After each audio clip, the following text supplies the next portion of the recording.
For the next painting, I'm going to work from a photograph. So let's compare our four values to the photograph. First off, you'll notice that the background is very dark. So now if you look at the darkest dark in the roses, you see that they are not as dark as the background. So the darkest dark in the roses are actually a dark middle value. This is important to note because the tendency is to paint flowers too dark. You want to keep your flowers light and airy. Also, if you will look at the lights on the back rows, you notice that many of the lightest lights are really only a middle value. So it is a good idea to take the lightest light in the flowers and push them all the way up to white paper, exaggerate them. So I plan to add more lights than are actually here. Once that's done, then I can use the white pieces of paper or the lightest lights to lead the eye through the image. And what I'm looking for is the distribution of the darks. So I have a Papa Bear dark and a Mama Bear and then smaller darks. And I can add some more later, small ones, but I just want to see that there's kind of a nice rhythm to the dark shapes before I move on. Okay, now I'm going to continue in the background, but instead of working dark, I'm going to work dark middle.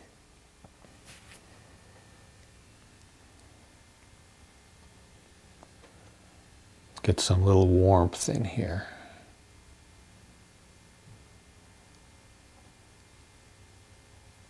And this is kind of repeating the color that's going to be in the rose.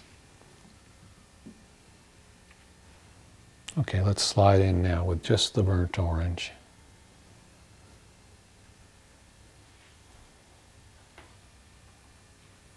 On top of that, nice and wet.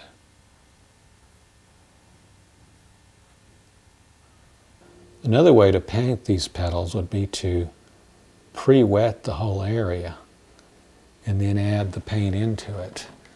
And actually that's easier for the beginner, but you have a little less control that way.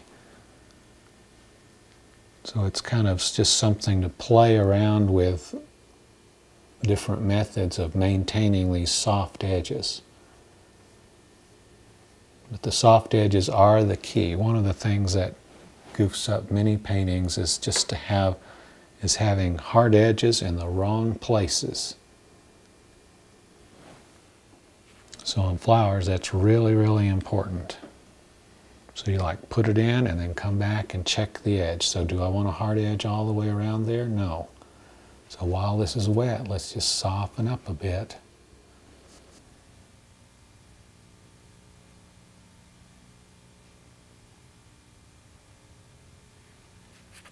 Now that one needs to stay lighter. Let me get a smaller brush here. It needs to stay lighter than the one back of it. In fact, let me go back and boost that dark a little more. Right back in this little pocket here.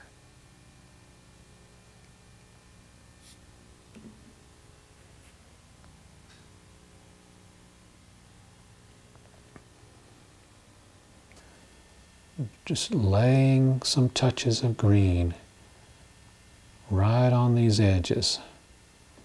Again, that's one more way to unify and bounce the background colors into the painting. You can just be very playful with those.